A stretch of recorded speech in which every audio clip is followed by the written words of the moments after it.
കുബേരദേവൻ ധനത്തിൻ്റെയും ധനധാന്യ സമൃദ്ധിയുടെയും അധിപനാണല്ലോ.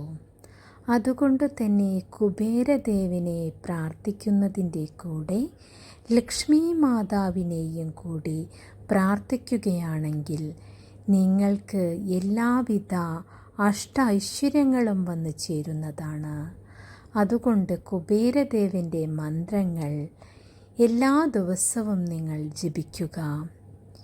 യക്ഷായ കുബേരായ വൈഷ്ണവായ ധനധാന്യധിപായ ധനധാന്യ സമൃദ്ധായ മേ ദേഹി സ്വാഹ എന്ന മന്ത്രം നിങ്ങളെല്ലാവരും ജപിച്ചുകൊണ്ട് കുബേരദേവൻ്റെ അനുഗ്രഹത്തിനായി പ്രാർത്ഥിക്കുക.